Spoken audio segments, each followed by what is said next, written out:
절대 전략입니다. 내일장을 먼저 좀 들여다볼 수 있는 내일장 준비할 수 있는 시간인데요. 오늘 하나금융투자의 윤여민 FA 팀장 전화 연결돼 있습니다. 안녕하세요. 네, 안녕하십니까. 네, 오늘장 한마디 어떻게 정하셨어요? 오늘장 한마디는 지수는 상승, 그러나 경기 회복에 대한 온도차는 여전히 존재한다라고 좀 말씀을 드릴 수 있을 것 같습니다. 코스피는 3,200, 이제 정고점을 향해 가는 부분이 있고요. 지금 코스닥 같은 경우는 1,000포인트를 넘어서 1,030포인트까지 찍었습니다만, 이러한 상황에서 좀 차익 매물이 좀 추세가 되고 있습니다. 기간의 어떤 계속된 매도 포지션, 오늘 같은 경우 외인까지도 좀 매도 포지션을 잡았는데요. 개인만이 이제 홀로 매수를 하면서 지금 계속해서 매수 주체의 행보가 엇갈리고 있다라고 볼 수 있을 것 같습니다. 하지만 그럼에도 지수의 상승은 좀 힘이 느껴지고 있는 부분이 있기 때문에 앞으로도 상방에 대한 부분은 충분히 열려있다라고 말씀드릴 수 있을 것 같습니다. 네. 그러면 좀 깊게 들어가 보겠습니다. 오늘장 한마디에서 긍정적인 측면과 부정을 함께 좀 다뤄주셔가지고요. 세부적으로 오늘의 체크포인트 어떤 것들 좀 눈여겨보셨어요? 일단 오늘 좀 세 가지 체크 포인트가 있습니다. 일단 첫 번째로 이제 신재생 에너지 관련된 부분인데요. 미국과 중국의 기후 협약을 위한 공동 성명이 좀 발표가 되었습니다. 이제 지난주 주말에 좀 발표가 있었는데요. 사실 이제 두 나라 같은 경우 지난달부터 인권 탄압 등의 문제로 상당히 가시도친 설전을 좀 벌였는데요.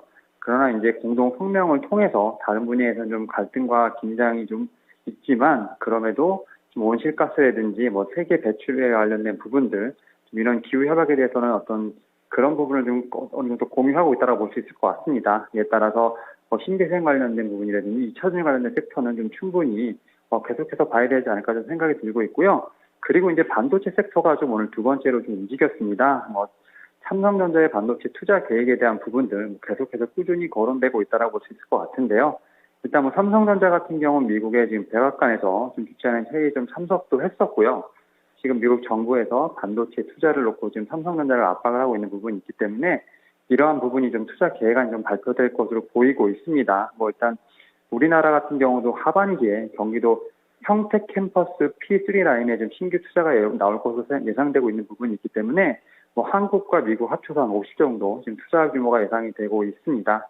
그리고 마지막으로 이제 코로나19 재확산에 따라서 제약바이오 섹터들의 좀 급등이 좀 눈에 띈다 볼 수 있을 것 같은데요. 진단 키트라든지 백신 관련주가 좀 대표적이라 볼 수 있을 것 같습니다. 그러나 이제 글로벌적으로 보게 되면 백신 접종의 속도가 상당히 가속화되고 있다는 점에서 봤을 때 코로나19가 좀 글로벌 경제나 금융시장에 미치는 영향은 좀 제한되지 않을까 좀 생각을 하고 있습니다. 네. 그래서 신재생, 반도체, 제약바이오 이렇게 이슈 있었던 그리고 또 시세까지 강했던 종목군들을 체크포인트로 주셨네요. 이번 한 주 동안에 주목해봐야 할 증시 일정도 알려주세요. 이번 주에는 좀 증시 일정이 좀 상당히 많은데요. 좀 크게 좀 세 가지 정도만 좀 말씀을 드릴게요. 4월 21일 수요일에 지금 20일까지 수출입 통계가 좀 발표가 됩니다. 1일부터 10일 기준으로 이제 수출 규모가 전년 대비 한 25% 정도 증가를 했고요. 이제 21일에 발표되는 거는 이제 1일부터 20일까지 기준이기 때문에 수출 지표가 좀 어떻게 회복됐는지에 대한 부분을 좀 볼 수 있을 것 같은데요. 일단 수출 회복 모멘텀이 계속 재확인이 되면 실적에 대한 기대감은 계속해서 커질 것으로 판단되고 있고요. 대외적으로 정책 요소라든지 수출 실적이 상당히 좋은 반도체, 철강, 건설 업종의 주가는 계속해서 좀 지켜봐야 되지 않을까 싶습니다. 그리고 두 번째로 이제 4월 22일 목요일에 이제 유럽 중앙은행이죠. ECB에서 통화 정책 회의가 열리는데요. 현재 유로존 같은 경우 인플레이션 지표가 좀 예상치를 좀 못 미치고 있는 만큼에 유럽 중앙은행에서도 이번 달 기준금리를 좀 동결을 하면서 기존 통화 정책을 좀 유지하지 않을까 좀 전망이 되고 있습니다. 그리고 이제 마지막으로 4월 23일 금요일에 미국의 4월 제조업 및 서비스업 구매관리자 지수죠. PMI 잠정치가 좀 발표가 되는데요. 전월과 마찬가지로 높은 수준으로 좀 유지가 될 것으로 전망되고 있기 때문에 미국의 지표 같은 경우는 특별히 문제가 없을 것으로 지금 판단이 되고 있습니다. 네, 이번 주에 출발이 중소형주의 강세 그리고 그동안에 잘 움직이지 않았던 바이오는 지난주부터 좀 움직이더니 그리고 오늘 같은 경우는 반도체주들이 또 강한 움직임을 나타내서 이제 시청자분들이 이런 움직임이 꾸준히 갈 것인가 좀 볼만한 포인트들이 좀 많아 보이거든요. 한 주 동안에 가장 중점적으로 봐야 될 부분들, 시장에 영향을 미치고 또 방향성을 좌지우지할 만한 키는 어떤 것들이라고 보시나요? 일단 첫 번째로 저는 이제 수급의 그 변화를 좀 말씀을 드리고 싶습니다. 일단 지난주 금요일에 삼성전자가 사상 최대 규모 13조 원에 달하는 이제 배당금을 주주들에게 지급했죠. 개인 투자자들에게는 거의 약 8천억 정도, 외국인 투자자들 같은 경우 7조 7천억인데요. 이 통상적으로 배당금이 좀 다시 주식 투자에 좀 쓰이는 경우가 많아서 실적 전망이 좋은 종목들을 중심으로 매수세가 몰릴 수 있다라는 분석입니다. 일단 뭐 금요일이고 오늘 월요일이니까 이틀이 지났는데요.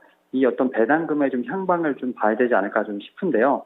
하지만 이제 국민연금 같은 경우는 계속 순매도를 좀 이어가고 있습니다. 일단 뭐 지난 9일에 국내 주식의 보유 비중 한도를 한시적으로 확대하기로 결정을 했지만 매도 포지션을 좀 유지를 하고 있는데요. 일단 아무래도 이제 보유 주식의 가격이 오를수록 지금 계속 팔아야 되는 어떤 비중을 조정해야 되는 상황이기 때문에 이러한 상황이 계속해서 연결되지 않을까 좀 생각을 하고 있고요. 그리고 두 번째로 실적에 대한 부분을 좀 말씀을 드릴 것 같아요. 지금 국내 시장 같은 경기 격세가 좀 가시적으로 나타나고 있기 때문에 그중에서도 좀 경기 민감주 실적 개선세가 상당히 두드러질 것으로 판단되고 있고요. 좀 대표적인 섹터가 저는 석유화학 섹터가 아닐까 좀 싶습니다.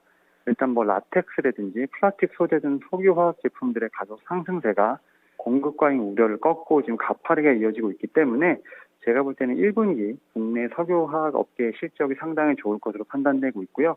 이 업황은 2분기까지도 이어질 것으로 판단되고 있습니다. 특히 2분기 같은 경우에는 역내 공급 정상화라든지 미국 한파 영향 등이 좀 회복에 좀 본격적으로 시작되는 부분이 있기 때문에 2분기에도 충분히 좀 봐야 되지 않을까 좀 생각이 들고 있고요. 또 세 번째로는 제가 앞서 기후협약에 대한 좀 말씀을 드렸는데 상하이 오토쇼가 좀 개최가 됩니다. 19일 날 프레스데이를 좀 시작으로 해서 본격적으로 좀 열리고 있는데요. 뭐 새로운 현대화를 좀 테마로 해서 1000여 개 업체가 좀 참가를 합니다. 물론 이제 현대차도 좀 참여를 하기 때문에 이와 관련돼서 좀 2차전지 어떤 모멘텀이 또다시 한번 나오지 않을까 좀 판단하고 있습니다. 에 따라서 이 세 가지 정도를 한번 이번 주 체크 포인트로 보시면 어떨까라고 말씀을 드려보도록 하겠습니다. 네. 오늘은 라텍스라는 단어도 장중에 좀 많이 들었던 것 같아요. 이렇게 없어서 못 파는 그 소재들 쪽으로 또 신고가 내기도 하는데 석유화학 쪽 계속 좋게 보시네요. 그리고 또 이벤트 상으로도 여러 가지 오토쇼라든지 2차전지 섹터도 함께 보자 얘기를 해주시는데 그러면 이번 주 관심주도 골라주실 거죠? 저는 좀 2차전지 섹터라고 볼 수 있을 것 같은데요. 저는 LG전자를 좀 관심주로 말씀을 드리고 싶습니다. 사실 이제 최근에 이제 스마트폰 사업이 종료가 됐기 때문에 실적에 대한 모멘텀 상당히 좋습니다. 뭐 2분기 역대 최대 영업이익을 낼 것으로 지금 관심이 모아지고 있죠. 뭐 영업이익 1조 원 전후가 좀 예상이 되는데 그리고 이제 하반기부터는 그 전 영업부가 지금 모두 흑자 전환 예상이 됩니다. 그래서 이런 부분이 좀 실현이 된다면 7년 만에 전 사업부가 흑자 전환으로 예상이 되고 있다라고 말씀드릴 수 있을 것 같고요.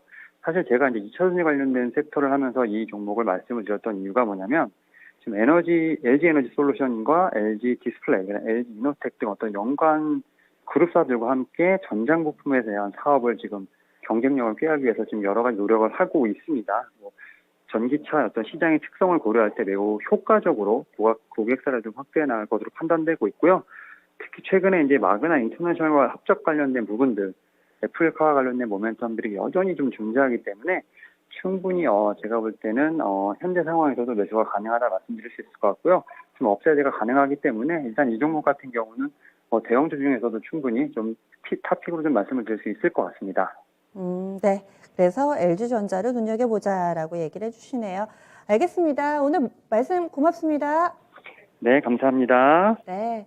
지금까지 하나금융투자의 윤여민 FA 팀장과 시장 분위기에 대해서도 살펴봤고 또 이번 주는 보니까 주 후반에 일정이 더 많네요. 그래서 경제 지표라든지 그리고 22 통화정책회의, 지구의 날 이런 게 주 후반에 좀 집중이 돼 있습니다. 그래서 그 전까지는 불확실성의 어떤 대응이 좀 필요해 보이고 수급 주제로는 외국인을 계속해서 시장은 주목하고 있습니다. 그래서 이런 분위기를 잘 고려해서 이번 주도 좀 성공적으로 수익 내셨으면 합니다. 마지막으로 관심주는 LG전자였네요. 우리 증시 특히 코스닥이 좋았던 만큼 지금 중국이 고점을 더더더 높이고 있습니다. 오늘 마감이 어떻게 될지 그리고 내일장 국내 증시 비치는 영향도 좀 보셔야 되겠죠.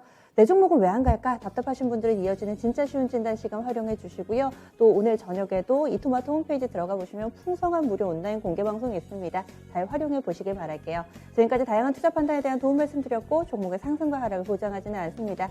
내일 뵙겠습니다. 고맙습니다.